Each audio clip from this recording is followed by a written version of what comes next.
Hello everybody, welcome to JLABTV. I am JLAB, and this is Football Manager 2017, the Unemployment Challenge, and I'm letting two players go. Well, I say letting two players go. Two players of mine are going to be leaving me on a free transfer at the end of the season when their contract runs out, and Julio Neto is the right winger that is on loan to Ipswich right now, 22 years of age. He's going to Aruca, who... honestly, I'm not fussed about leaving because he is not as good as my two main wingers at the moment. He would only be as good as potentially Portello, who's also out on loan at Alves, so not fussed about him leaving. And then you got Roger Moto, who is not as good as Alberto Girona, so that's not a player that's leaving. He's going to be leaving for Fenerbahce on a free, so that is going to be interesting. He's on loan to Feyenoord right now, and he's not really as good as I would hope him to be after a while, but oh well. He's got a cap under 21s for Portugal, but the fact he's only got one tells you what they think about him, quite frankly. But I have got 4 matches that's been played in the month of February, including a Champions League game against Juventus. The question is, how do we do in the 3 league matches and the Champions League match against Juventus? That'd be interesting to know, wouldn't it? Do you want to know? I'll show you now. Let's see how we got on. So we had a first game of the month against Nacional de Madeira, and I wasn't that happy with this game actually. It was the worst performance of the month.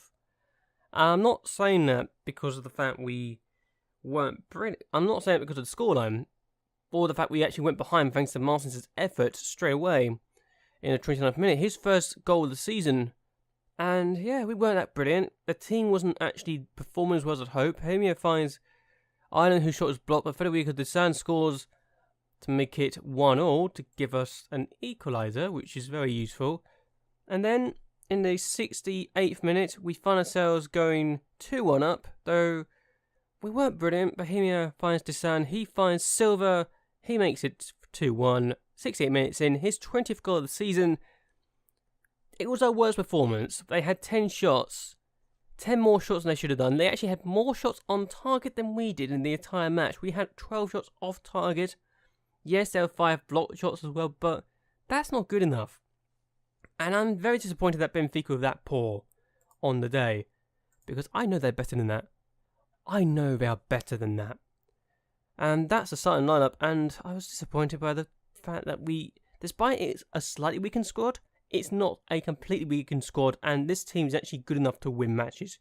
That should be a team that can win matches comfortably and not struggle to get a 2-1 win. And the only reason we got the goals was because I had to go overload in the first half. That's how bad we were in my normal standard tactics, so fair play to Nacional, but we weren't that good in the day. We weren't that good in the day against Nacional de Madeira, but against Braga, it was a completely different story, even though we only had 5 shots on target in the entire match. And here's a fun fact, we didn't have a shot on target in the first half.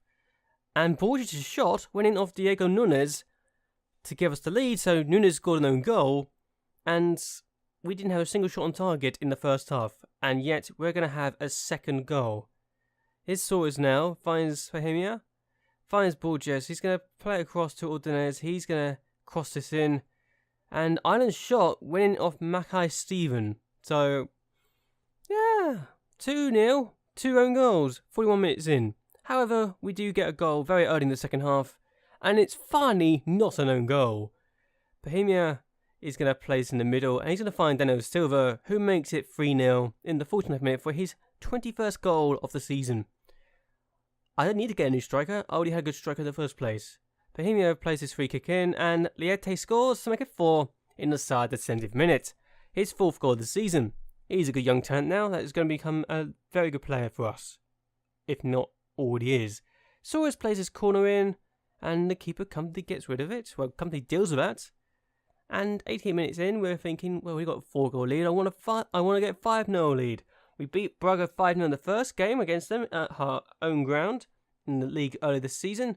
And Jetro Willems finds Ireland, who is going to produce one of the best deliveries you'll see in a long time. finds Daniel Silva, and Silva makes it 5 with his 22nd goal of the season. That cross was incredibly well placed. I was so happy to see that sort of cross coming from him, but there you go. And now, that was the starting lineup. Ireland, Borges, Kubas and Willems are not starting for the next game, as far as I'm concerned at the moment, but that could always change. But yeah, it was a decent squad, we were looking quite good, and I was surprised how simple the game was in the end for a 5-0 game, but yeah, I thought Braga better than that, I really did. But now, we have Juventus in the Champions League. How did we get on in that match? So now we have Juventus in the Champions League at home, and this touch was terrible, and Pamia took advantage of it, and look at the speed he's got on him. Plays it in the middle, finds Daniel Silva, and we lead at home to Juventus. Yes, I know the scoreline, final scoreline's at the top of the screen, don't ask about that. And we had a good start, looking very good. Liete finds Ordonez, and his Suarez, now Borges, Silva, Borges. Gets blocked off, and we get the ball back. Suarez now on the ball again. He's going to produce something, and he finds Daniel Silva for his second goal of the game. It's 24th of the season, and that's 2-0 against Juventus at home. Now Bohemia plays his cross in. Liete finds Benavidez, and now, 52 minutes in the game, it's 3-0 to Benfica against Juventus. What is going on? How are we doing this well? However, Juventus then have a corner, and we're going to get rid of it, but not very well. And Fabinho Carrasco. Fabinho again. Lasser, Payne, finds Carrasco. And that is a really good finish. The keeper, I'll be very impressed if he denied that one. And that's 3-1, 59 minutes in. However, just 2 minutes later, we find ourselves on the attack again. Jetro Willems finds Ordonez, finds Daniel Silva, plays it across, and Borges scores his first goal against Juventus since leaving them to make it 4-1 in the 61st minute of the game. However, Juventus then have a kick-off and then decide to go up the other end and think, well, we can't leave it at 4-1. We're already in a very bad position as it is. We've conceded 4 goals. We need to do better than this. And also finds Michael Payne, a German international who's born from England, and he scores. His 18th of the season, 62 minutes in.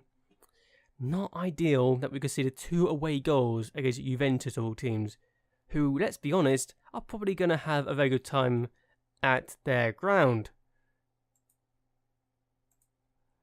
And yeah, the formation is pretty much what I would hope to have.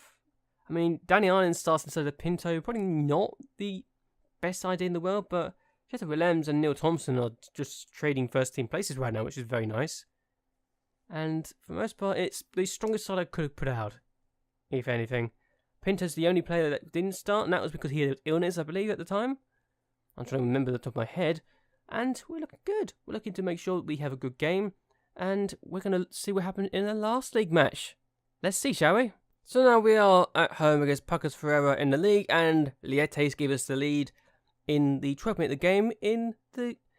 well, to get his 5th goal of the season, which is very nice. Now we have a free kick. Capitas doesn't do very well, but Barilio does even worse. Hugo Lazaro scores his first goal in a while, his 9th of the season. And what on earth is the keeper doing there? He just dropped the ball, I believe. Terrible. But now we are looking to make it 3-0 in the 25th minute of the game. Danny Ireland finds Borges, who does well to get the ball back out of the way. But here's Jetro Willems, now Borges, plays it out wide to Willems again, and let's be honest, he's a very good player, but he loses out to Cruz. Okay.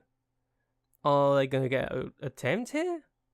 Looks like they are. Neves now on the ball. And that pass is wonderful, and Yanga scores to make it 2-1.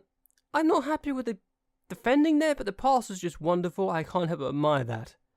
But then they have a corner, second half. I'm thinking, what are we doing?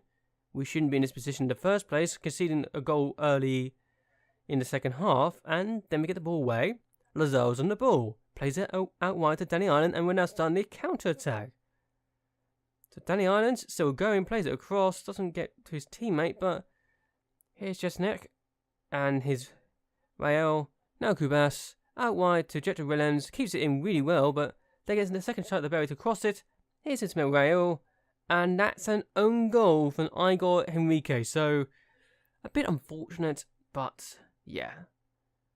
We now have a corner. Cheto Williams plays it, and the keeper, Barilla, has actually kept hold of it this time, but then drops the ball and allows Lazaro to just do whatever the hell he wanted.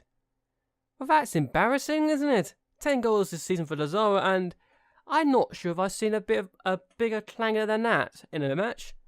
Do you think that's the biggest clanger you've seen so far? Because I can't quite remember ever seen an incident where the keeper's just dropped it in front of a player, a striker, which has allowed the striker to have a shot on goal.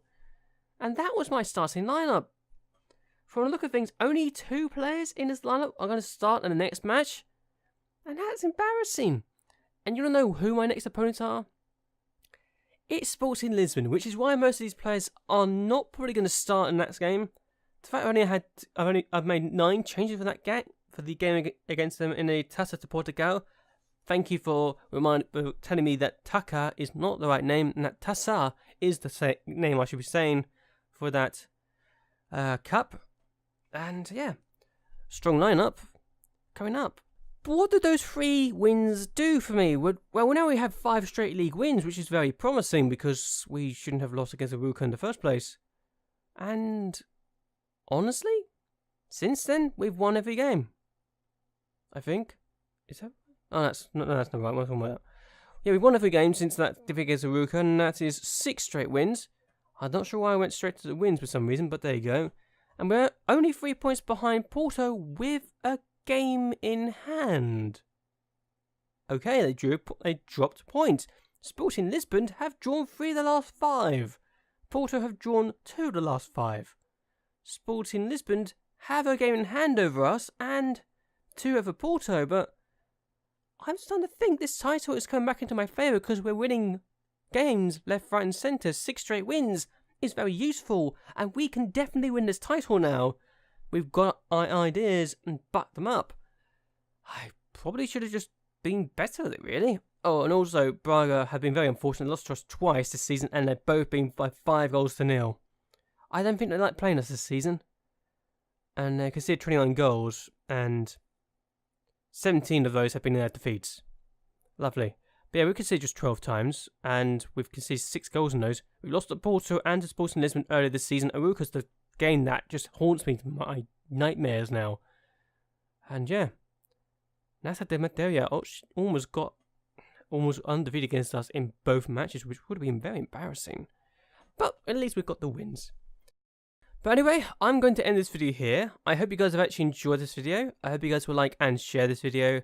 And that you'll subscribe to my channel. It really does help me out a lot. Why don't you follow me on Twitch and Twitter as well. And also support me on Patreon because that really does help me out. And I appreciate it. So anyway, until next time, goodbye and well, good night.